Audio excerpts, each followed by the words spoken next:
अस्सलाम वालेकुम, कैसे हैं आप सब। उम्मीद है बिल्कुल ठीक ठाक होंगे। ये मेरा एनुअल क्रिसैंथेमम का प्लांट है। एक ऐसा प्लांट जो बहुत खूबसूरत है और बहुत इजी टू ग्रो प्लांट है। आप इस प्लांट को देखिए कि इसके फ्लावर्स कितने अच्छे लग रहे हैं और कितने अच्छे तरीके से सारे इधर से उधर फैले हुए हैं, बड़े प्यारे से हैं। और इसको अगर हम जितनी पिंचिंग करते हैं उतनी ही इसकी ब्रांचेस निकलती हैं और हर ब्रांच में देखिए आप किस तरह से फ्लावरिंग होती है। ये प्लांट जैसे मैंने आपको बताया, मैंने सीड से ग्रो किया है। आप देखिए इसका एक ये प्लांट भी मौजूद है और एक ये प्लांट भी मौजूद है। 3 प्लांट हैं। और इस प्लांट को जब बच्चे बताया सीड से ग्रो करते हैं तो मैंने एक देखिए इसमें ये सीड बनने के लिए छोड़ दिया है। ये मेरा सबसे बड़ा पहला फ्लावर था जो काफ़ी अच्छा, काफ़ी बड़ा था। तो मैंने सोचा कि चूँकि इतने खूबसूरत हैं और मेरे पास मज़ीद सीड नहीं है तो इसके लिए मैंने इसका पहला फ्लावर छोड़ दिया और बाकी मैं सारे फ्लावर्स कट करती जाऊंगी। क्योंकि आपको ये पता ही है कि हम डेड हेडिंग्स कर देते हैं अपने फ्लावर्स की, जो अपने सीजनल प्लांट होते हैं। वरना फिर होता ही है कि प्लांट समझता है कि भाई अब सीड बनने शुरू हो गए तो अब हमें मज़ीद जो है ज़रूरत नहीं है, तो फिर प्लांट ख़राब होना शुरू हो जाता है। लेकिन चूँकि सीड अगर आपको ज़रूरत हो, फ़ौरन आपको लगाना हो या फिर बहुत अच्छा सीड चाहिए हो आपको अपने, क्योंकि होता ही है कि जितना अच्छा हमारे पास सीड होता है उतने अच्छे हमारे प्लांट ग्रो करते हैं। लिहाजा मैंने ये एक छोड़ा है, लेकिन अब जितने भी मेरे फ्लावर्स निकलते जाएंगे मैं इनको कट करती रहूँगी, मज़ीद नहीं छोड़ूंगी।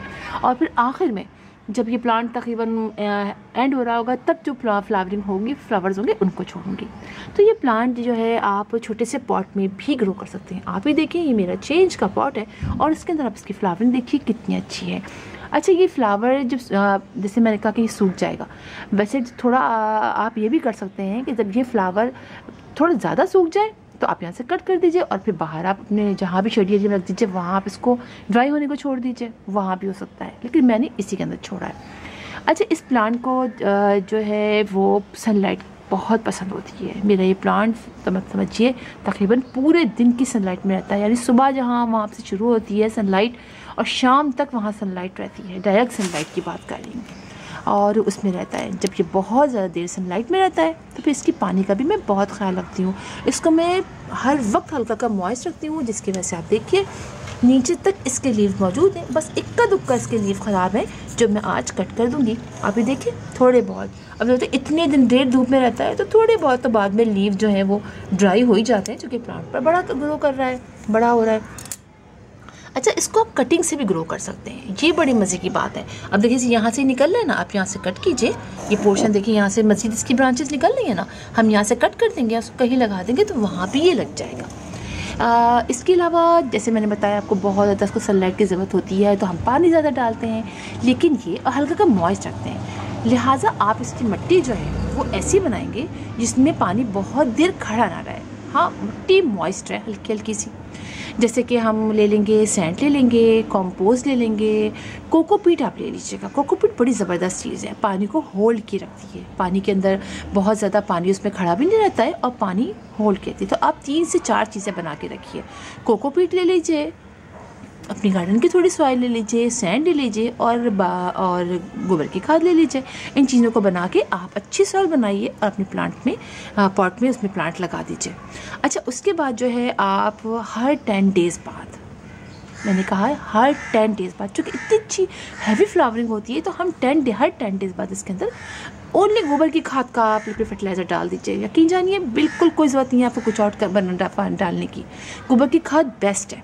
आप गोबर की खाद का लिक्विड फर्टिलाइज़र बना लीजिए, 1 मुट्ठी गोबर की खाद लीजिए, 1 लीटर पानी में डाल दीजिए, उस 1 लीटर पानी को आप डबल कर दीजिए, यानी 2 लीटर कर दीजिए। रात भर रखिए आप, मतलब रात भर आपने रख दिया, उसके बाद सुबह के टाइम आप जब वापस डालने आए आपने उसके अंदर 1 लीटर पानी और ऐड कर दिया, तो इस तरह दोनों मिला के 2 लीटर बन जाएंगे। आप अपने प्लांट्स में डाल दीजिए तो बहुत अच्छा आपके प्लांट की ग्रोथ होती रहेगी।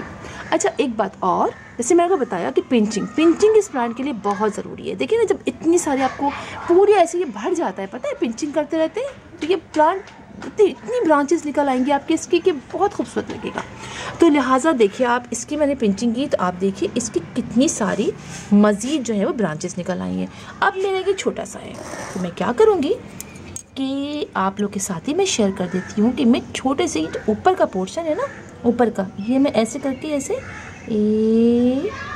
पिंच भी कर सकते हैं और कट भी कर सकते हैं।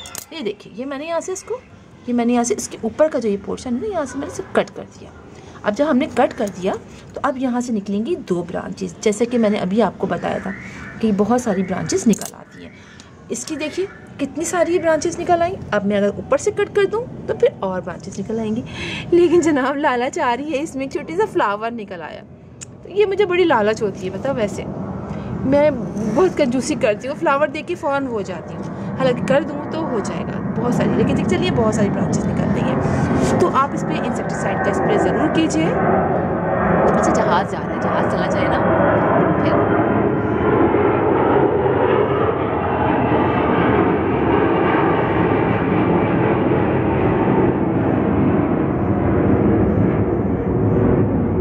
जी जनाब, जहाज़ चला गया है। तो हम इसकी जो है वो इसके ऊपर जो है वो समझिए आप इंसेक्टिसाइड का ज़रूर कीजिएगा, और कुछ प्रॉब्लम नहीं होती है। बहुत प्यारा प्लांट है, बहुत इजी टू ग्रो प्लांट है। और एक आप इसका ले आइए प्लांट, अगर आपके पास सीड नहीं से ग्रो नहीं किया है, आपके पास सीड नहीं है, तो आप एक प्लांट ले आइए और आराम से आप उसके बाद इसके इस तरह के फ्लावर आप सुखा लीजिए। जैसे मैरीगोल्ड के फ्लावर हम सुखाते हैं ना, देखिए ऐसे ही सुखाते हैं, ऐसे इसको ड्राई करते हैं और फिर उसको तोड़ के रख लीजिए, और उसके बाद आपने जब दिल चाहे आप उसको लगा लीजिए, गर्मियों में लगा लीजिए, कोई ऐसी प्रॉब्लम नहीं होती है। हाँ, आप उसको बस फिर शेडी एरिया में रखिएगा जहाँ बहुत ज़्यादा देर के लिए धूप वूप ना आए, कम देर के लिए, मतलब डायरेक्ट सनलाइट पे रखिएगा, मॉर्निंग की या इवनिंग की रखिएगा, और फिर आपके वहाँ ये प्लांट बहुत अच्छी तरीके से ग्रो करता रहेगा। तो फिर इंशाल्लाह आप लोगों से मुलाकात होगी किसी और वीडियो में, किसी और टॉपिक के साथ। तब तक के लिए अल्लाह हाफिज़।